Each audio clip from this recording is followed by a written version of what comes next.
Imagine graduating from university, joining a company as an intern, and within 4 years becoming the CEO of that business. I kind of came on when they were kind of, doing about one-ish event per month. And then COVID happened, and it was like, because it was such a small thing, it was like, well, won't do any more events. Like, that's fine. Like, that was kind of the situation. But I thought it could be really big. And by that point, I'd started to kind of take on more of the admin of stuff. And like, I was trying to figure out processes as to like how we could do things and get bigger speakers. And I just wanted to take it on. So I did. But how did you broach that conversation with the founder? Oh no, she kind of said to me, well, unless you want it, like that was kind of how it was. And she gave it? Yeah. She was like, you can take it if you want. As in, what's on Company's House? Oh yeah, so it was on Company's House, and so she was like, we'll make you the director, and like, yeah. My goal is that I would like the Trouble Club to exist in every single town and city across the entire world. I love that. I would like, whether that is like, we have cities where the big events happen, where we get like hundreds of people in a room listening to the most incredible speaker. When I am on stage interviewing Michelle Obama, you can know for sure that I've hit every milestone I've ever wanted to achieve. And at that point, my soul will just go to heaven, I'm sure. In the best way possible, nobody is thinking about you. We spend our lives thinking that everyone else is spending their time thinking about us. Everyone spends 99% of their time thinking about themselves. If they have children, they might spend 1%. No, they'll spend obviously more than that. That's where their mind's at. If they spend any time thinking about you, it's like 0.1% of their day. So why wouldn't you do it if they're only going to spend, like, no one's going to care. No one's watching you. Do whatever in the best way possible. No one's watching you, so just do it. My name is Claudia Green, and this is She Did That, the podcast shining a spotlight on remarkable women who are breaking barriers and proving that greatness knows no gender. From female founders who have raised millions of pounds, the investors changing the landscape as we know it, to survivors of tragedy who have achieved the amazing, and many more. We will share the stories of these incredible women who will inspire and empower you. In order to support us and these women, please subscribe on your viewing or listening channel of choice so we can continue our mission of sharing the stories that should and need to be heard. Imagine graduating from university, joining a company as an intern, and within 4 years becoming the CEO of that business. My guest today is absolutely fascinating. She started working at her current company aged 24, and within 4 years, a COVID pandemic, she took over the entire business. She is a wonderful example of pure grit and determination to rebuild something others may see as failing and make it into a huge success. I am very, very pleased to introduce Ellie Newton of the Trouble Club. Thank you for being here, It's Ellie. my pleasure. Thank you very much for having me. Well, I actually heard of you first on Instagram. That's good to know that it works there. Whatever little things I've been doing. It's really working. That's because you put up the video, or was it the business put up the video? Basically, I saw when it said I went from intern to CEO, and I was like, what? Yeah. Which is phenomenal. Yeah, thank you. It's a big shift, and it's a big confusion point because now I'm like the only person behind Trouble, and so people assume that I'm the founder, and I have to be like, no, I'm not really. It did kind of pre-exist before me, but it was like, it's not like I was the intern of like a massive company, no, but still, and then went to become the CEO. You were an intern to CEO, which we will delve into after. Okay. But I always ask everyone to go back and talk about upbringing, childhood, what you studied, just to see the different paths people have taken, and then how they've reached success. So, born. I was really big when I was born. Conceived. No, I'm kidding. I can get my parents on the phone, but that would be awkward. I was born, I was very overweight. I broke the scales. As a baby, I was like 10.5 pounds. There you go. Your poor mum. My poor mum. Oh, was it a C-section? No. She went au naturel, I believe. And what's your mum called? Yeah, Catherine. I'm so sorry, Catherine. We appreciate you, Catherine. Mother's Day meant even more. She got a good present. She did well. She's fine. And the card and the present were late, but she's got them, so it's fine. Okay, so you thundered into the surf. Thundered into the world, yeah. I mean, I had an interesting upbringing, probably like quite like a institutionalized one. So my dad was the headmaster of boarding schools, so I lived in schools growing up. You lived in a school? Yeah, basically. I That's would live my on idea like of school. hell. I know. I mean, it was kind of, but it was also kind of amazing because we had this kind of like whole area like to our disposal, which was great. But yeah, I definitely had a kind of an odd upbringing, I suppose, in that sense. But generally, you know, great, lovely, nothing too interesting beyond that. And London? I was born in Reading, but then a bit of time in East Sussex, and then Somerset from 8 to 18. Somerset, yeah. Which, yeah, lovely place. And you lived in school your entire childhood?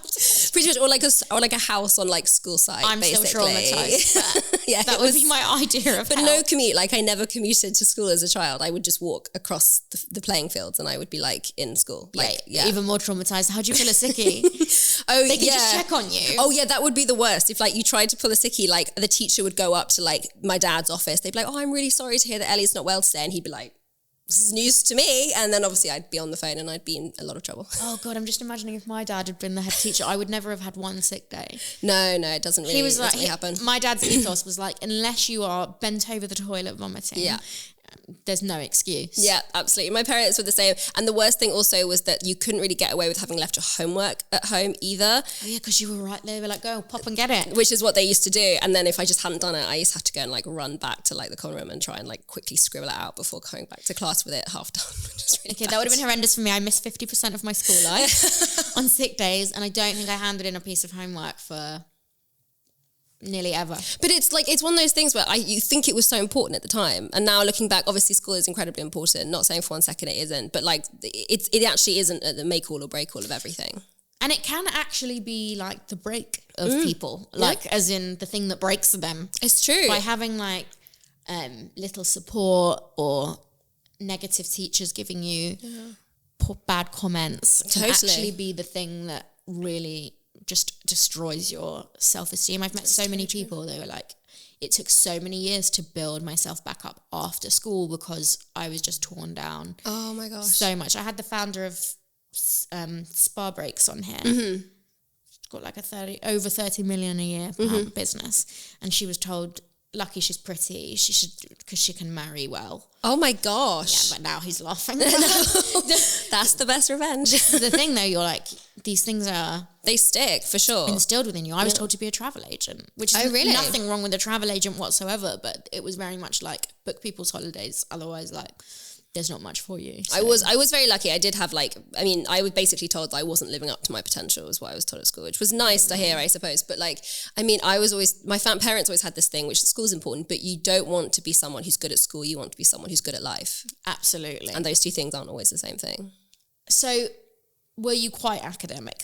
I'm imagining yes. I mean, people assume yes. Actually, not really. I was very kind of middling. Not A stars. I was a B. I was a solid B. I basically skated along on what the minimum amount of effort I could get away with, pretty much. Yeah. I think it was probably quite obvious early on that I would want to run my own business because I hated being told what to do. I can be very hardworking when it comes to things that I'm doing for myself. When it's yours. When it's mine. Me too. Yes. The minute that someone was like, you should need to do this, I'd be like, no. Even now as a business owner, when like my accountant gives me something to do, I'm like, oh, I like sit on it for ages because I'm like, this is not me deciding what to do. I know, it's really hard. I mean, you just saw me roll out my taxi with a laptop in my hand, hotspotting for the journey. Got to be done. Entrepreneur on the move. It's always the way. Now I'll happily work 15 hours a day. Yeah. But when I had my first ever job was like media sales. I had to sell the backspace in a magazine to like psychics and weight loss things. And I'd have to like beg them to pay £300 for this slot in the back that nobody looks at.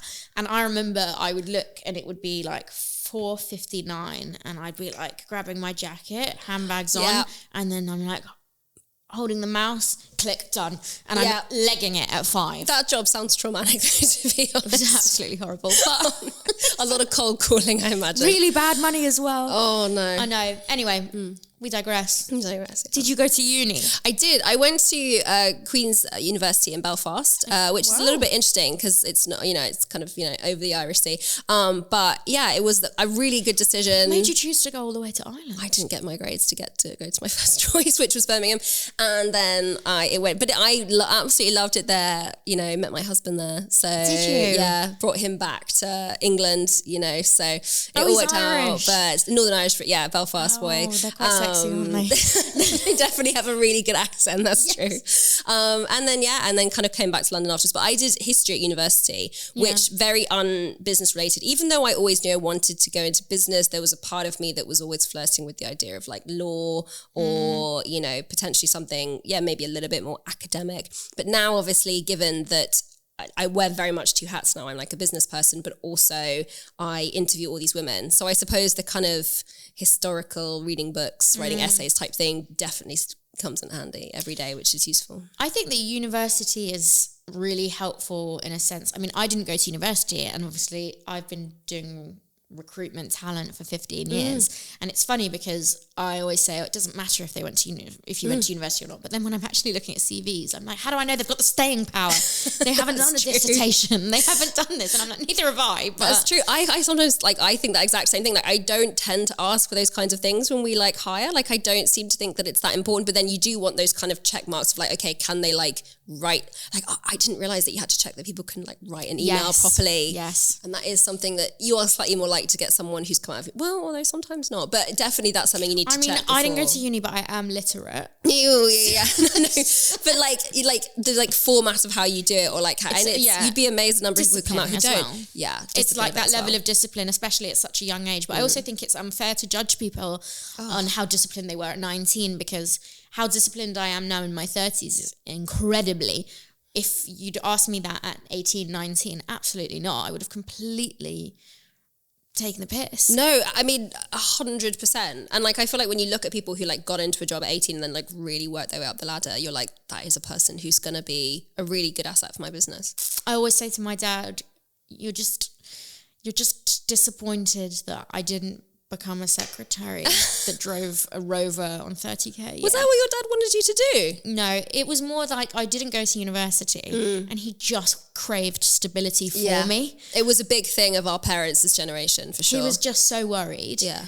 And I was always a salesperson. And I was low basic, working on commission. He was like, just come on, stability. I remember I got a secretary job, an admin job, and he was so happy. And I lasted 2 days. I actually didn't deserve to be sacked. They replaced me with someone very who could type cheap. faster than you. No, I'm 90 words per minute. Better than me. But it was a real knock to the confidence. And I remember they brought me into a room. I was 18 years old. And they brought me into a room and they were like, okay, so this isn't going to work out. And I said, what do you mean? I've already learned how to use your software in 2 days. I've written letters. And also 2 days, I feel like, that's quite a short time. The whole thing was bizarre, and I will never know the full truth of what happened there because I was really good. Maybe they knew the person who came in. Maybe it was a nepo. Possibly, because I was just I don't understand this. Yeah. And I was howling, crying, because I was thinking, I'm going to have to tell my parents this. And you must be thinking, after 2 days, what could I possibly have done wrong? It was and especially when you've come from a school that... most of the teachers didn't believe in you in any way. And it knocked me. And then he just turned around and he was like, but our paths may cross in the future. And something just in me just completely just exploded. And I stopped crying and I went, I've got to tell you something, Paul. I got bigger fish to fry than you. You will not be seeing me again unless you are getting a job and for FYI, me. I was your secretary for 2 days. You really need to answer those debt collectors. and then I just took my bag and walked out. And I was oh my God. Yeah. Quite right. Head held high. Told my dad, he was fuming. He was like, that's illegal. He called them, got £450 for me. Nice. In small claims. Which was, no. Just threatened the hell out of them. Nice. Very smart. Very smart. What estate agency was it? I don't want to get sued. Estate agency. Yeah.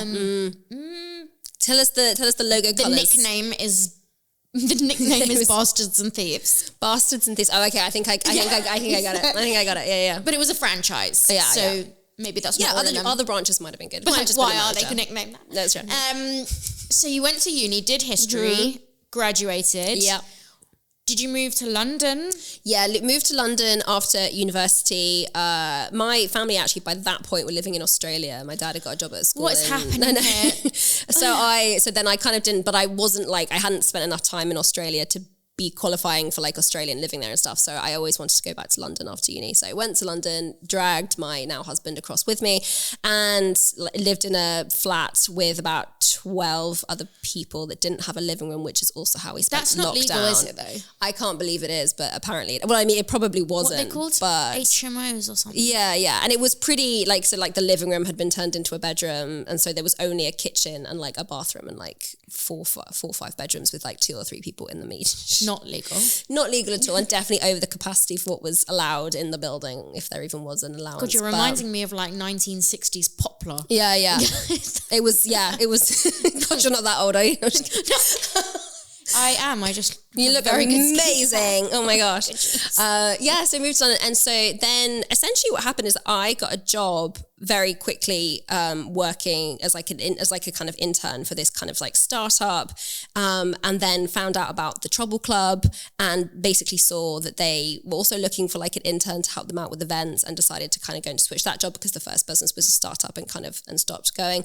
And so then I went to the Trouble Club and was basically just brought on to help them out with the events. They were only doing like one event like every couple of months. They had about 50 members. It wasn't like a business. It was like a side thing. What was the proposition? It was female speakers who would come, and it was because, you know, there was so often like the people who kind of came up with it, they would go to these events and it would be, especially on like really important topics about the economy, about, you know, politics, and it would be either just a line of men talking about it, or there would be one woman.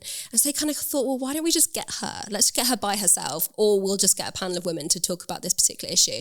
And so they did, and it was done very kind of ad hoc for many, many years. I kind of came on when they were kind of, you know, doing about one-ish event per month. And then COVID happened, and it was like, and because it was such a small thing, it was like, well, won't do any more events. Like, that's fine. Like, that was kind of the situation. But I thought that I thought it could be really big. And by that point, I'd started to kind of take on more of the admin of stuff. And like, I was trying to figure out processes as to like how we could do things and get bigger speakers. And I just wanted to take it on. So I did. But how did you broach that conversation with the founder? Oh no, she kind of said to me, well, unless you want it, like that was kind of how it was. And she gave it? Yeah. She was like, you can take it if you want. As in, what's on Company's House? Oh yeah, so it was on Company's House, and so she was like, we'll make you the director, and like, yeah, that's how it happened. Wow. Yeah, and she was, but at the time there was no, like, she didn't even charge me. Like, it was worth so little. Like, she didn't even charge me anything for it. Yeah, but she gave you the name. She did give me the name. She might regret that as it climbs in success. But I'll tell you off camera and other things. Okay. I can't wait. Okay. Why do you have to do it off camera? And like, I need juicy bits for my socials. Sorry. Legal reasons. Yeah. Okay. Legal reasons. Yeah. All right. And what I find incredible is that obviously, like, that you've had kind of the business acumen to be able to go from, you've graduated from uni, you've interned at one startup, you've interned at the Trouble Club. How on earth do you get your head around going from intern to CEO? I mean, did you climb from there, or did you literally go from just being intern to CEO? I think that was literally the shift. But again, like, the business was so kind of unofficial. I think I just, when I was coming along to help out, and I was basically getting paid a part-time wage to do that. So it was so unofficial that, like, it wasn't, it was on my LinkedIn, it pretty much does go from like intern to CEO, which is insane. But I think, so truthfully, I've always wanted to run my own business. That was always a massive goal of mine. My family will laugh about the fact that when I was about 10, I think, I said, they would ask me what I wanted to do when I grew up, and I would say, I want to be head of a great bigness, is what I would say. It's quite cute. And I had my first business when I was 10. I would sell candles at my local school. And really? Yeah, made a couple $100 doing it. That's a lot of money when you're 10. It's a very good amount of money when you're 10, 11-ish age. None of the if there are candles out there, I urge people not to burn them, because I made them with all sorts of things that were not legal. Very bad chemical things. And like, we were told that they like started, they're not like that they started fires, but they would like cinder, and like the black smoke would come out them. So if you have one, don't if you're watching this, don't burn it. Throw it away. Get in touch with me. I'll give you a refund. They've not burnt it for like... It's not there because they weren't very nice to look at either. But I was a child. They were ugly. They were terribly made. But I was a child, so I just kind of scammed people. I look at them and bat my eyes and be like, please, sir, you know, and it get people's money. So they're out there. I'm sorry to anyone who bought one of those. But it was always something that I wanted to do. Do you know what? Every female founder I've had on this podcast had a business when they were like 10. Oh, there you go. I'm a part of that. I'm a part of that crowd. And done something. Some more sophisticated than others. I'd say the most sophisticated one was Ashita Cabra from By Rotation. Okay. She's very talented with graphics. Okay. So she created graphics and sold them online. That's amazing. And she was like 12. And so that's really impressive. I was like, this is a very legit business. Very, very legit. Much more. Although these days, like all the best people are selling candles. So I think I was there first.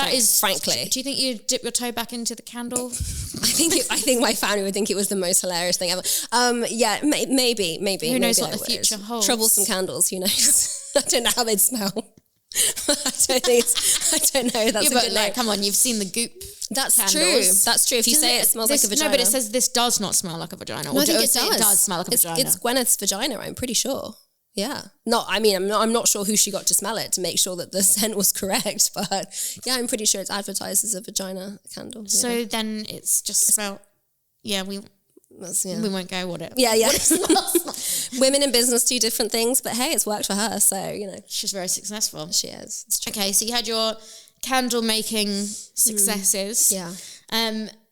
For you, what did you see as the potential? Because obviously you took over this business that was essentially falling apart in COVID.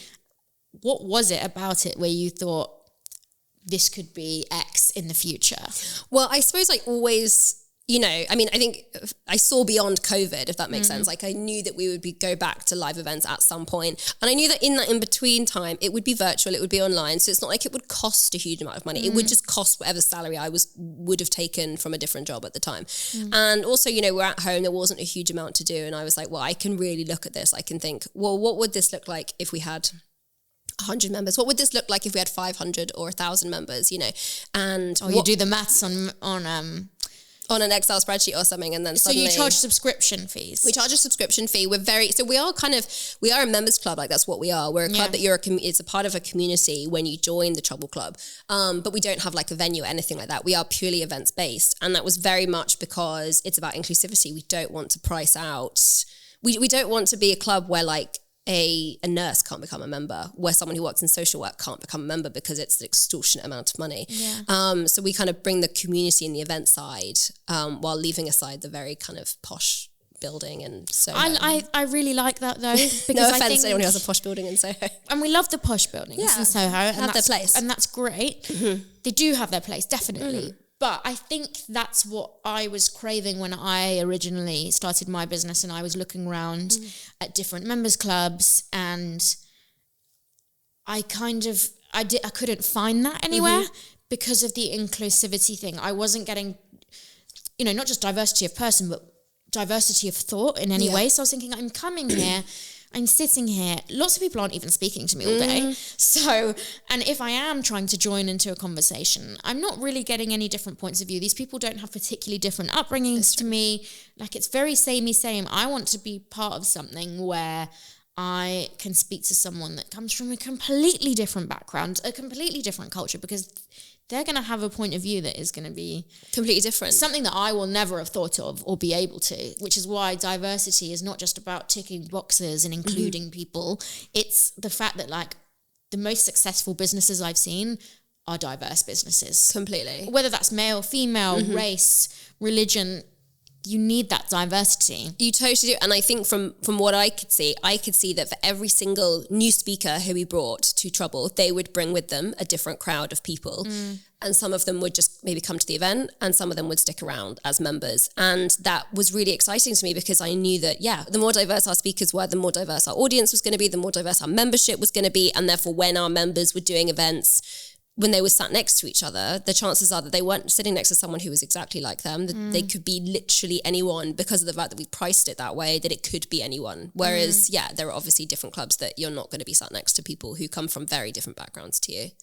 I like that. So apart from the events that you do, which are how often? Once a month? Oh gosh, twice a week sometimes. What? We have two this week. So we have Amanda Knox tomorrow, and then we have. Wait, what? Well, hang on. Go back. I obviously wouldn't have her on this podcast because it's called She Did That, and like, who knows? Like she didn't. She didn't do that. She'll say she didn't, so it's not applicable. Oh no, like she didn't. Like she has been. There is not a single drop of evidence that she did it. Like none. Really? Yeah, none. Like I've been in the deep dive with her for like the last week, and it's extraordinary the little evidence that was in her favor. Like seriously, it's insane. So then, okay, she didn't do that. So. She didn't do that. Yeah, so it would be a really difficult thing to. Yeah, she couldn't. She did that. Come. She got through prison. She did get through prison, and that is kind of amazing. And so yeah. Oh my goodness! So you've got to talk. Oh, you get amazing guests. We do. That is virtual because she's in the States and she's not coming to the UK for this particular book that she's kind of talking about at the moment. But so we have her virtually tomorrow, which I'm excited about. Yeah. Name drop me more. Oh, and then we have Viv Groskop, which is because she's going to be on Thursday. And then in terms of like the big speakers we've got coming up, we've got like Grace Beverley, who's coming up in June, which I'm really excited for. She has another podcast, so... Sorry, I shouldn't have said that. My bad. I approach a lot of guests who say no, and then I see them crop up on there, and I'm just like... That's the worst thing about, I feel like, kind of our situation is that I someone quite big was kind of dangled in front of us quite recently, and then we were like, actually, because they're not from the UK, but they would be doing a book tour, and they were like, would you like to do this? And I was like, yes, let's do it. And then they came back, they're like, actually, they're going to not do an extra day. We're going to reduce the tour size, and they're not going to have time to do it. And I was like, oh my God. And then I see advertisements for the event that they're doing somewhere else, and I'm like, it hurts your soul, doesn't it? Even though I know it's not in any way personal. Well, obviously it's not personal, but still. I know. I just get really upset by this. You can't, I mean, that is like one of the things that I'm gradually getting better at, is like not taking it personally, especially because the best thing about some of the best things that have happened is where I've spent ages chasing someone to do an event, like Carol Vorderman, for example, is a really good example. Right, we all love Carol Vorderman. Yeah. I sent so many invitations to her to come to Trouble for like maybe over the course of 2-3 years. Never heard anything back, right? And then suddenly I get an email out of the blue from her publisher being like, oh, would you be interested in doing an event with Carol Vorderman? And I'm like, but what in the countdown? I've asked. Yeah, what exactly? And then I meet Carol. Carol is one of the sweetest people, but it's evident that no one has ever asked. Like it was never. Maybe I wasn't contacting the right people, or the people who I had contacted weren't representing her at the time, or and you just realize that actually it wasn't personal. It wasn't about me. I probably just wasn't contacting the right person, or maybe it was. Can you share the love, please? I would love to have Carol on it. Tell Carol. Carol. She was totally brilliant. Carol Vorderman came and she was like, first of all, we said, we've got your little area if you want to be private. She was like, no, I want to meet everyone. She like stood by the door and like welcomed everyone who came in. That. Did you just give her a guest list and a pen? Could you? She was like, yeah. While you're there, could you just check them? And we were like, and I was like, do you want anything to drink? And she was like, do you know what? No, but I haven't eaten anything all day. And she looked at the menu. She's like, can I get some roast potatoes? And we were like, I love that. Yeah. So we got her some crispy roast potatoes, and she kind of ate her roast potatoes. And she was just totally hilarious and brilliant, and I love those clips from that event. It was great. So you've had like big guests. Yeah, we're very tied in now with the publishing industry, which is nice. So when they get a big woman comes across their lineup, they'll usually send us an email and be like, oh, is this someone you'd want to have a chat with? And usually the answer is yes, which is really, really good. But it was not like that for the first 3 years when I was doing it. It takes a lot of hustle though. It takes so much hustle. And I know hustle. that from when I book my guests on here.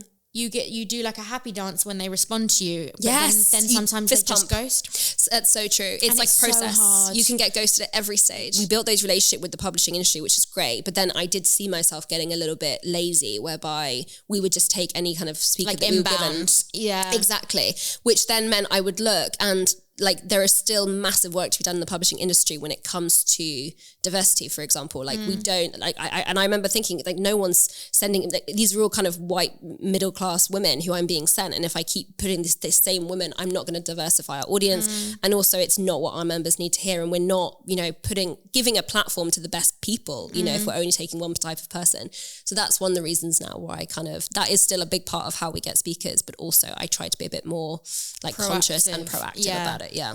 It takes tenacity because it's tough. It's really, really tough. Yeah. You're always trying to get your next big guest as well. But the fist pump moment is real when you do get that. Oh, yes. And you're just like, God. But what people don't realize is that even if you just reply to me, it's a fist pump moment. Because even if you reply and you're like, oh, thanks so much, we don't have time, it's not going to work for scheduling right now. I'm like, yeah, but you've told me that you're the right person to be in contact with, so you'll hear from me again. Oh, see, no, that's not a fist pump moment for me. I'm like, you got to treat the little ones as wins too, because then you're like, okay, but now I know who. Now I know it's you. Now I know it's you. You operate your own Instagram. Yeah. Keep hustling and don't ever take no for an answer. I would genuinely say. I agree with that. Yeah, I've never got anything easily, and you know it takes pushing, and you'll know that better than anyone. Like you have to push yourself out your comfort zone. You really do, spectacularly. You do, to succeed. And I feel like a lot of people look at, like a lot of the female entrepreneurs or any of these women who have succeeded or done something incredible, the optics are they started something, they did well. Yeah.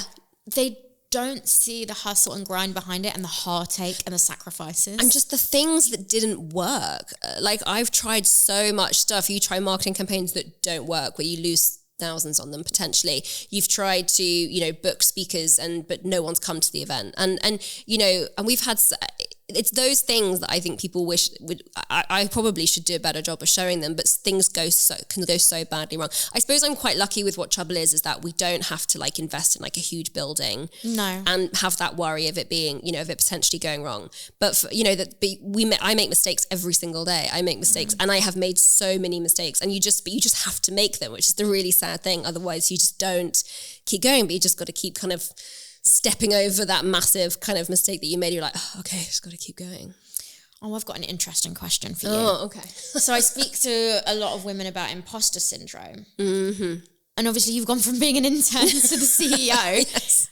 Have you ever just been in a conversation with someone or hosting something and been like, I don't belong here?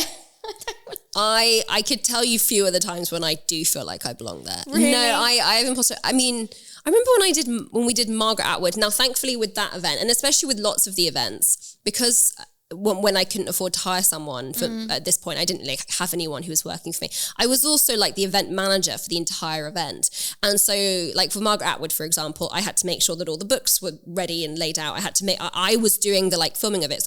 We filmed it on a webcam. Like that was how low-key it was. Like look at all this. We filmed it on a webcam, like from Amazon. Like all of our stuff was from Amazon. And like I was the one who had to get it all set up, and then I had to like get someone who was like just helping along for the evening to just like make sure it was turned on and things like that. And so I had all these things to worry about. And then eventually, you know, someone came up to me and they're like, Margaret Atwood's here. And I was like, oh, is she? Oh yeah, right. I invited her. This is all for her. And then it was kind of only in that moment that I suddenly thought, oh my God, this is completely wrong. And I just thought, you know, like someone in a white coat would just come in and be like, oh, this is, I'm so She's sorry. Not well. No, you actually are like working behind the till here, there. I don't know. Like I thought something like that was going to happen, you know, or like, oh, actually, no, we're going to take you back to your real job now. And that is what you kind of think is going to happen all the time. And then as of yet, it hasn't happened. But from every single interview that I do with people and from every single professional who I meet, it is the most universal feeling that I've ever really heard of. Like, I think none of us really know what we're doing. And anyone who says they do is lying. But you learn along the way. Yeah. And you definitely make mistakes. But as long as you learn from those mistakes, I think that's the key thing. Totally. I've worked with people, obviously I've worked with a lot of startup founders. And if you looked at their CV, top universities, magic circle law firms, like the creme de la creme. Oh my God. I'm thinking to myself, are you aware of yourself? Do you know that you are absolutely catapulting this business right down into the ground where is the emotional intelligence? Where is it? Can't learn that. And that's kind of what helped me with I never really had imposter syndrome, actually. I'd walk in a room and be like, I deserve it. That's good. I need that. No. The imposter syndrome thing was only of more recent. Oh, okay. Yeah. I went through the stage of not having any, and I'd walk into a boardroom and I'd be like, look, your competitor wants to hire me, take it or leave it.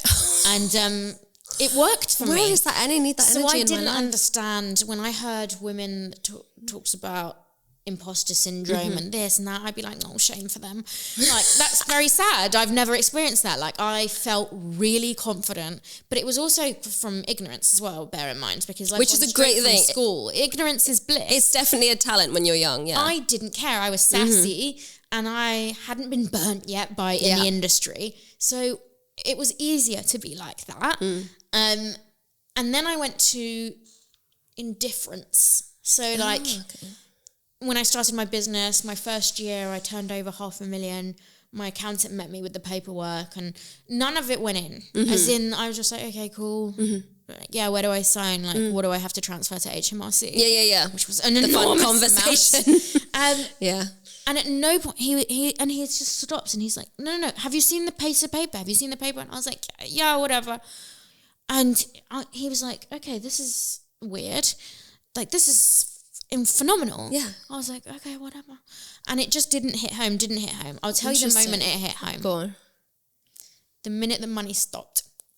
Oh. I had 1 year where it was so brutal, where the market was just horrendous, where I was thinking, I don't know what I'm going to do. It was so bad. I like to be honest about the good times and the bad times. Yeah.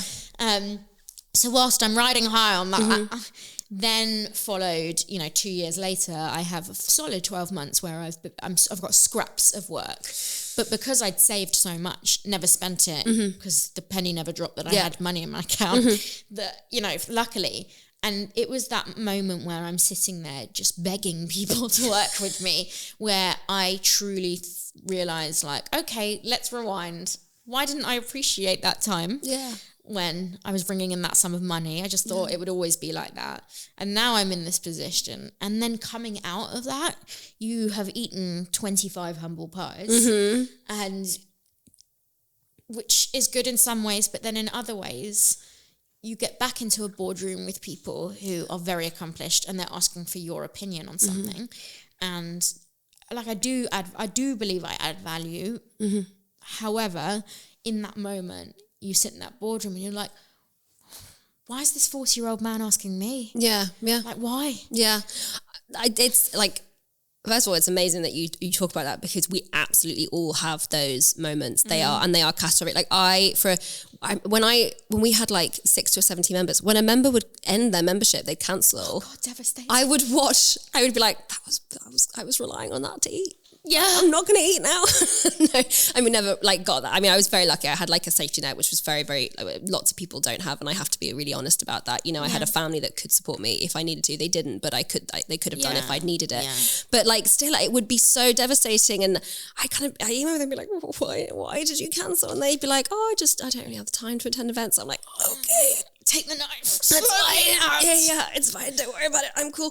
But yeah, and it feels so personal, and you think you're not going to get over those periods, or you just have like a month. Yeah, like I definitely have months. We have really odd months where we're very successful in like January, because lots of people join as like a new year, new me type situation. But then we do have months where like nothing will happen. Like no one will want to become a member. We'll get no one, or just a lot less than we normally do. And you stare at the analytics, you stare at what you've done, you stare at like the news, you're like, what have I done differently? What is it? What's the problem here? And it's often just nothing to do with you. It's to do with the market. It's usually just the Labour government. There's been a market. There's been a change. Working in middle and upper class person. Oh, do you know what? It's funny. So at Trouble, we spent a lot of time being angry at the Tories, and now we spend a lot of time being angry at the Labour Party. I don't know if we're ever, because we do a lot of political events. Better the devil you know is all I'm going to say. I mean, it's just, I do sometimes look at their new things about like hiring people, and I think I can't afford to hire people with the way which you're setting it up. Increased NI. Yeah. Like, for me, the gripe is that they are not allowing people to flourish in the way that they might be able to. And if someone, I don't know who, not old Reeves, because she don't know what she's doing, but the result would be you're going to raise a lot more money in taxes, because if you allow businesses to flourish and you support founders and they grow, they're going to be meaningful taxpayers. I hope that is the case, and they realise that does need to happen for a flourishing economy. But at the same time, one of my biggest blows, like at the beginning of COVID, was that the government did not consider our business to be worthy of the support payment that you got. There was like the furlough. It wasn't furlough. It was like businesses could get like £15,000 or something like that, basically with no interest. You did have to pay it back, but it was like a very low interest loan. And I desperately needed it in order to keep Trouble going. And the government said that we weren't worthy. Like we didn't need it. Like I can't remember what criteria they used, but they were like, no, we don't consider you. And I thought, you don't think that I'm worth saving, but I bet you'll be taxing me the minute that we're being successful. Oh, and of course that is what happens. And so it is difficult as a small business owner for sure, because you feel like you're being eaten at both sides. When you need support, it's not there. And when you're doing well, suddenly the tax man shows up. Coming for you. Yeah. But of course, taxes are incredibly important, and there is so much that we need to do to rebuild the state. And I totally am on board with that. But rebuild what other people have destroyed. Well, with misspending. It's not my fault. It's not my fault. But also, like I want to employ people. I really want to employ people. But I need that to be easy for me to do, and I need that to be cost effective. I would say the majority of our members lean to the left, although we have lots of members who come to us and say, I'm pro-life. Can I be a member of the Trouble Club? And the answer is always absolutely yes. We are open to every single respectful opinion at Trouble, and we have people who are very pro-business. We have people who are super right-wing about different issues, but are prepared to be in the room. And I think that's kind of the really important thing, that we want to be able to create that environment where people can look left and right and go, yeah, actually, we do have differences of agreement on we don't necessarily agree on this topic, but I think that doesn't mean actually we can connect over the fact that we're interested in it. And one of the events that we do at Trouble that I'm most proud of are the news roundups, which are really straightforward events. Oh God, I don't know if I could cope with that. They are so much fun. And they sometimes do end in not arguments ever, but like there are debates. And actually I remember one recently that got really quite, deep was the assisted dying, because we did a news roundup, I think the day that they were going to vote on the assisted dying bill, and the room was split down the middle between people. Was it split down the middle? Completely split down the middle, between people going, this cannot exist. If this exists, people are going to feel like they're a burden, and people are going to end their lives because they feel like they're a burden, and it's going to affect a certain segment of society who already experience so much abuse. On the other side, you had people who were being like, yeah, but wouldn't you want the right to end your life? And so I always find those kinds of dynamics, those kinds of events really interesting. And I hope that people come no matter what their thoughts are. As long as your opinion is respectful, I really hope that you would come. I also think as long as your opinion is based on genuine knowledge and research and you are educated in that. Totally. And you come open-minded. Yes. And people sharing opinions. They've done this. And you just think, you don't really know anything about this topic. That's what riles. No, totally. And that's the thing, like come with an open mind and come just be prepared, and be prepared to be swayed a little bit. And you might sway someone else, but just be prepared to be in that room and to not just hear why someone thinks something, but the story behind it. Like why is it that they think that? And I think people often ask, would we have someone very, extreme come to Trouble? Like, would we have, I don't know, I think she's in trouble with the law, but like Marie Le Pen, for example, would we have her come to Trouble? Yeah. And for me, it's a case of, have they said stuff that's disrespectful towards individual people? And if the answer is yes, then probably no. Yeah. But we would definitely have someone who has a different opinion to the majority of people, and who has maybe a more right-wing opinion, maybe someone who's more, I would say our members in general are probably very pro things like immigration. But if you have a very logical opinion on wanting to decrease immigration, of course we're going to have you at Trouble. It's about having that discussion, and also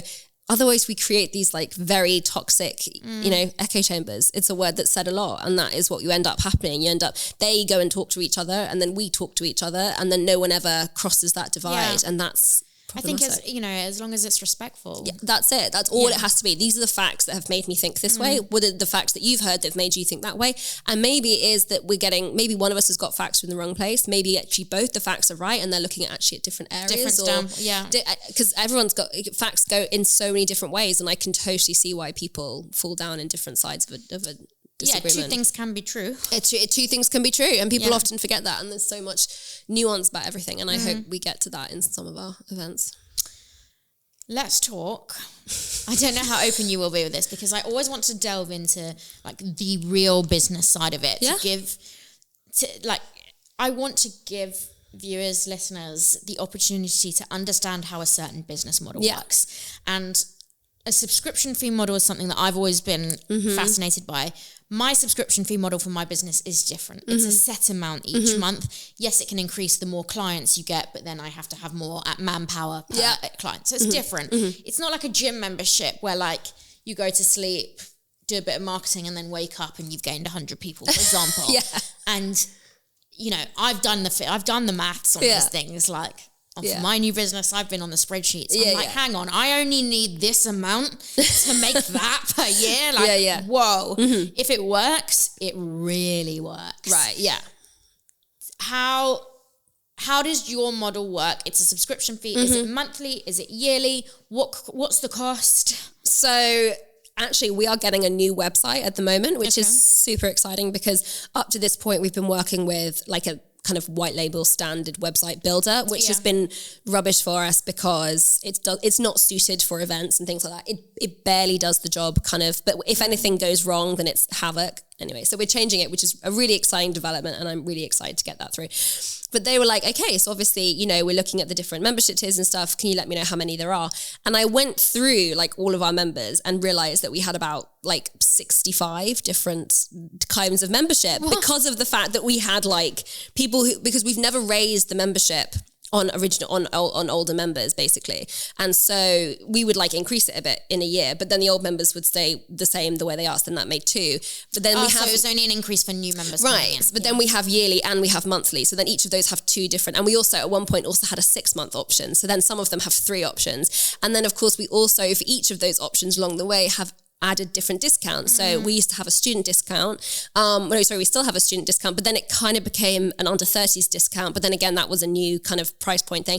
And then we had and we have other like more substantial discounts, for example. And then we threw in like out of town membership. So for people who who aren't based in London, they can become a member. So it's like an occasional. Right, exactly. So we had like an out of town membership, and then we threw in like a virtual membership. And then by the time we added them all together, and of course they all have a yearly, a monthly, and a 6-month option, we were like, oh my gosh, we're up to like 60 different memberships. This is insane. This was not the clear answer I was expecting. So a lot of that will be ballpark. So yeah, I mean, roughly speaking, we have like our normal membership, which is about 200-ish a year, depending on whether you pay yearly or monthly. But that's very reasonable. Totally. I mean, we think it's quite reasonable. And then we have like an out of town option, which is a bit less, and then we have a virtual option, which I think is only £50 a year.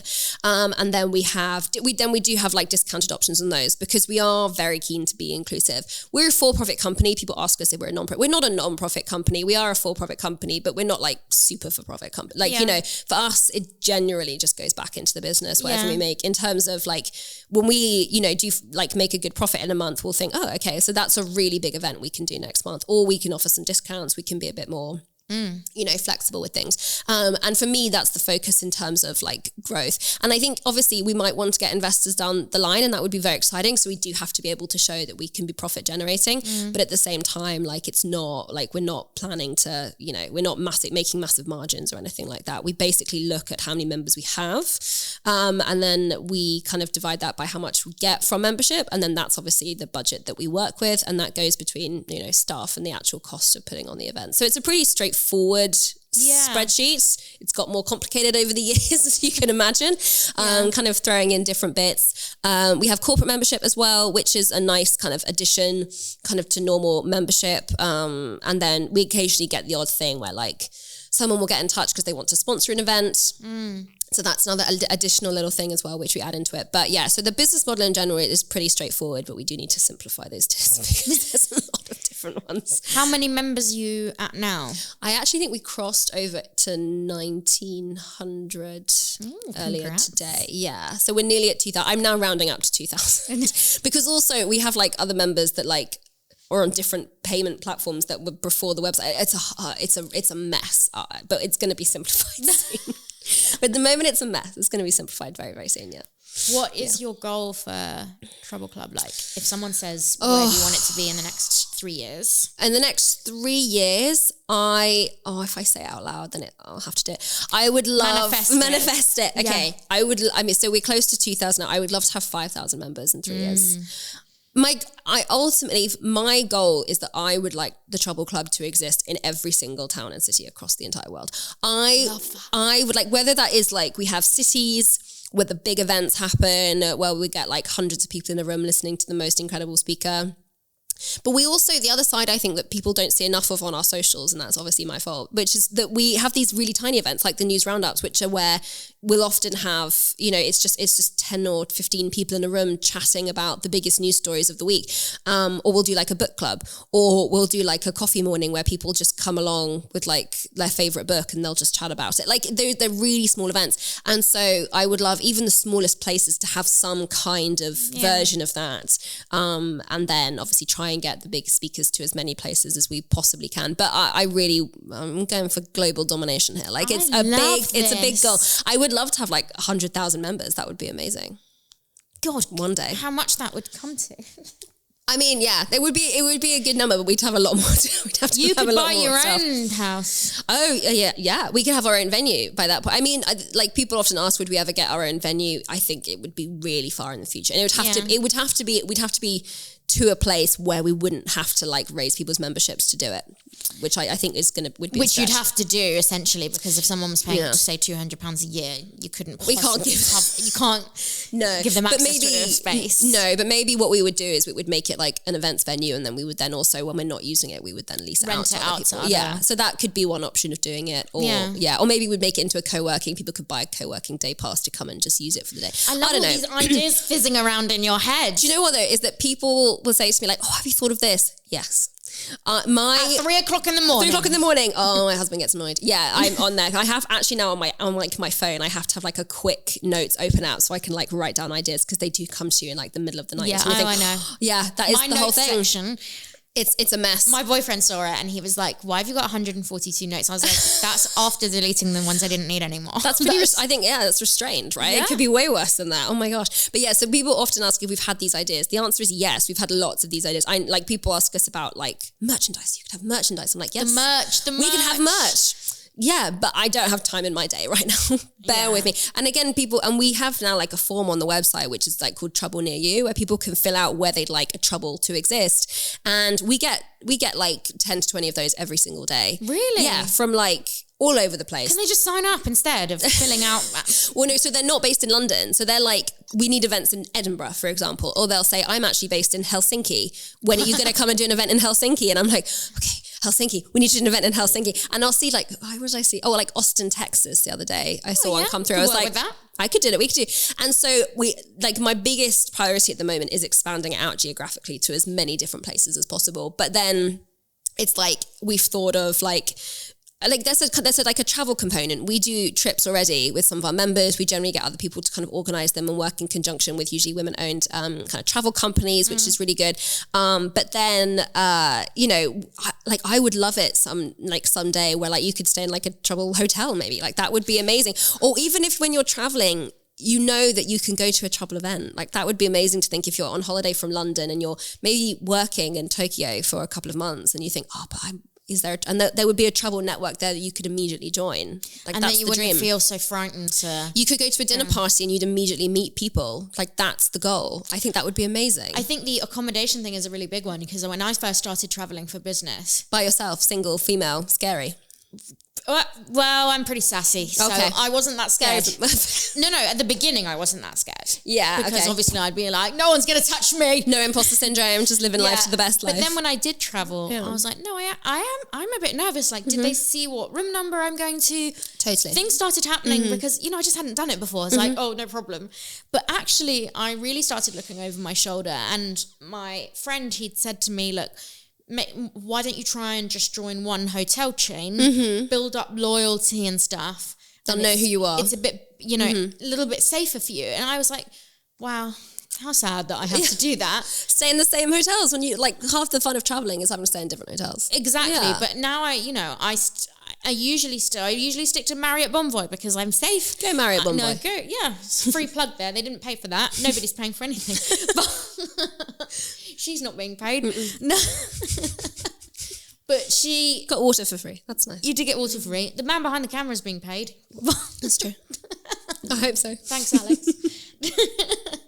But I think if I knew that I could go to, say, I was traveling to Amsterdam for work, and there was a trouble hotel, a little boutique place where I knew fellow females that are traveling for work that want to be in a safe space, that will by themselves potentially, and that also maybe like the dining room, maybe it's not a restaurant, maybe it's you just sit with other people. No, absolutely not. Oh, okay, that's I just do that not too want far. to socialise that far. Okay, fair enough. But I would feel very safe. Well, that's good. If I was with, and you know what? A lot of people will say, I've heard ideas floated about female-only things, and I've heard all the opinions about it. Oh, so we weren't allowed male members clubs, we're only allowed women's members clubs. And it's like, do you notice how many solo male business travellers feel unsafe versus how many solo female business travellers feel unsafe? It's a non-argument. The numbers are there. Yeah. The crime statistics are there. Yeah. I've heard my own horror stories from people. There's a market for it. Being followed from a bar just because. Why can't I get an old-fashioned at the bar and not worry that someone's following me, or that someone's going to hit you up really badly, But like, here's the thing: if men want to start their own hotel, like, go for it. I imagine you wouldn't get much business because the problem does not exist for men. That's the issue. They don't want to stay in a hotel when they're women. No, exactly. they want to stay in a hotel. They're annoyed. They're just not coming. They're annoyed that we're setting up hotels that aren't with them. They're running to us. Do you know what? I think that, again, that's one of the biggest questions we get asked, which is that, isn't it exclusive to not have men? But men can become members of the Trouble Club. They've always been able to become members. Like, because I remember when the Garrett Club, there was that whole thing about it. And then, like, I think we got called by the Independent to, like, give a quote about it. And they were like, do you think that, women's clubs should exist as well? And I was like, well, I think it's up for every single women's club to make their own decision about that. But fundamentally for us, if we're putting amazing female speakers on stage, and that is what we're about, women speakers, it makes no sense to not have men in the room. None, in my opinion. Otherwise, it's the definition of preaching to the choir. Oh, and you might turn a massive misogynist into a... Who knows? I don't know if that's... I mean, maybe that's happened, but we definitely will get... And I can see them in the audience when I'm doing an event that often... We'll have a member who I'll recognise, and she's sitting with a man who I don't recognise, and it will be a husband or a partner. And, you'll kind of see him, and he'll kind of be sitting there, and then you'll gradually kind of see him kind of relax and kind of nod and kind of think, oh, yeah, and you suddenly think, we might... I don't know if we've changed him. Maybe they had a perfectly good opinion when they came in, but...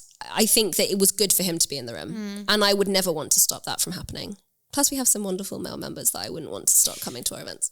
Yeah, and it definitely, we don't want any kind of these movements or female-focused movements to become hardcore feminist, we hate men movements, because it's not about that. It's never about having equality. It's about having equality, and I think as well it's about the fact that often, like, I think people assume as well that lots of our events are on feminism, or that we talk about, women's health, and we do talk about women's health, and we do talk about feminism, but we talk about the economy, we talk about politics, we talk about arts, we talk about culture. Like for us, it's about the fact that there often women are asked about women's issues. They're not asked about just issues.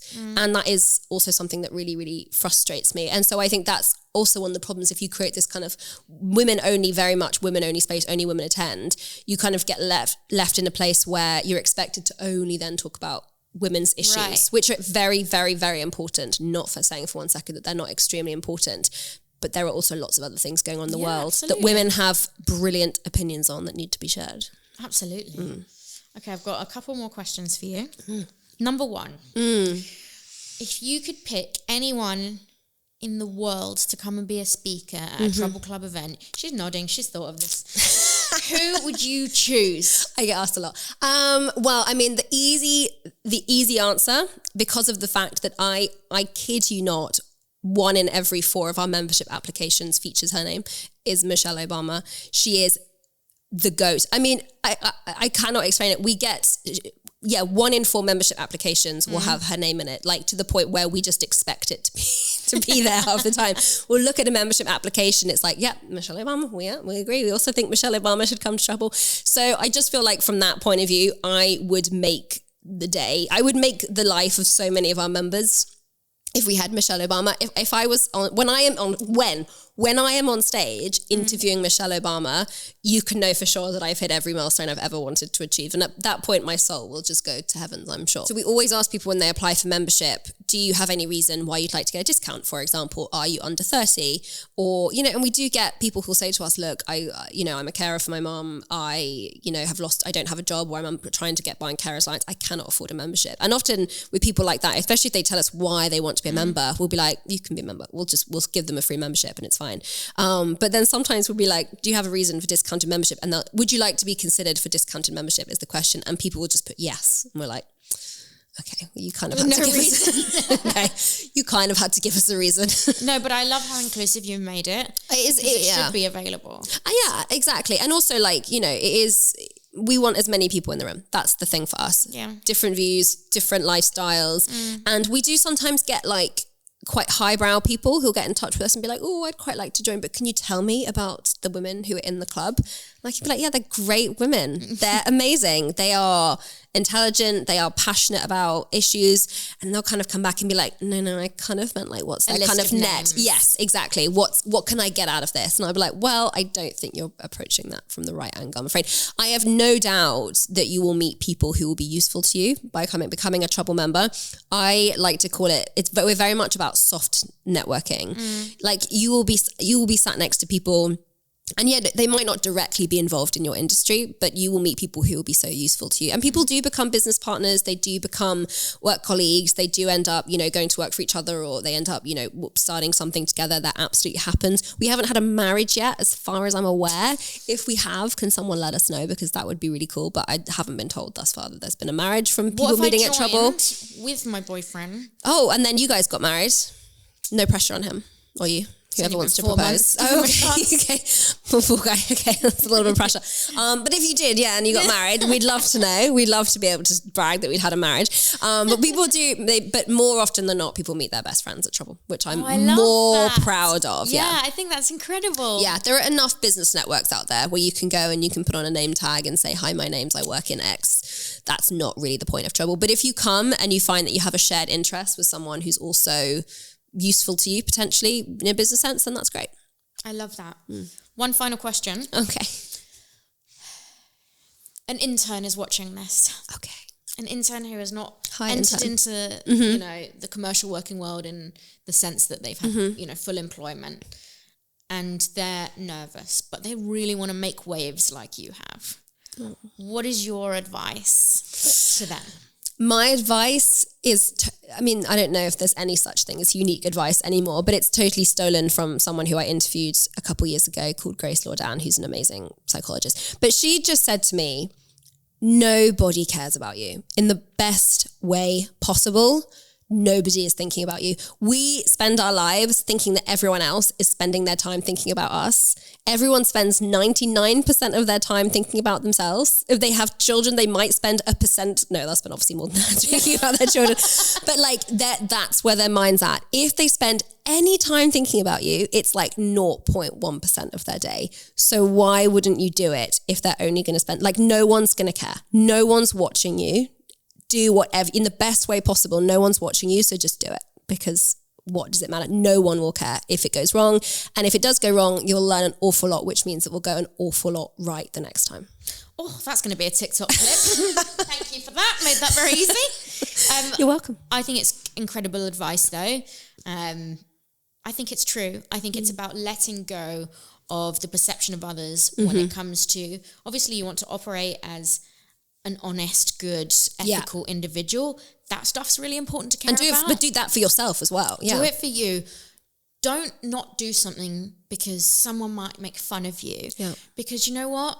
How much are they going to be laughing in 5 years when you're on Forbes. Totally. Whatever means something to Totally. you. Forbes, hit me up. Seriously. I love that. No, She's like not 100%. 30 yet. She's not 30 yet. She's got 2 more years, just so you know. Okay. You know, but Took yeah. a lot of plugs this But yeah, no, do it times 100. Make, you know, fuck, can I swear? Absolutely. Fuck it up, do it really badly, and then think about why it went badly, and then just try it again, and try and expose yourself to as much as possible. Read as many books as you possibly can, meet as many people as you possibly can, and just keep going. And yeah, and be really successful, because it's the best possible revenge you can ever get on anyone who told you that you couldn't do it. Absolutely. And it's about filtering the good advice from the there's some noise. There's some shitty advice out there. In fact, we had a speaker come recently. This is the problem with my job, is that I don't know anything myself, but I meet these amazing women, so I pick up these things along the way, which is really great. But we had like Adrian Adami come recently, and she was like, advice. There's great advice out there, but advice is like a good piece of clothing. It might not fit you right now, and that's fine. It might be an amazing piece. You might have to tailor it so how it works. So if you get a piece of advice from someone who's in a very different life stage to you, you might need to take it to the tailor and like tailor it up, or you might need to put it in the back of your cupboard for a few years. It might not fit you yet. So there's good advice, there's bad advice, and there's good advice that doesn't suit you yet. So don't be worried if good advice doesn't actually work for you right now, because sometimes it's just not meant to fit you. And sometimes just filter out the noise completely, because you might have all of the tools inside yourself to create that certain level of success. And it's about knowing when to invite that advice in and when to just go by your own instincts and trust yourself. Trust yourself. Yeah. Absolutely. Trust your gut. You can do it, and it doesn't matter if you can't. Like, just try again. Well, thank you for being here. I'm going to It's been a pleasure. To the Trouble Club in the bio. That would be amazing. You can join. Can learn about us, about trouble. I've been sold. I'm going to join. I'm like thinking about, I need you to help me like recruit some people. we're going to be exchanging. It's going to be good. See, even this is just That's created the whole point. Yeah, exactly. It's the whole point of the podcast. The whole isn't point. it? The whole dream. Well, thank you so much. It's been a pleasure. Thank you for having me. I just feel like I'm going to see really big things happen with you. Oh, that's really sweet. Thank you. I hope so. Or anyway, I get to interview amazing women for my job, so I've already made it. I already have my dream life. You know what I mean. Yeah, for sure. But that's whatever. You heard it here. You heard it here first. I was here first. Thanks, Ellie. Thank you so much.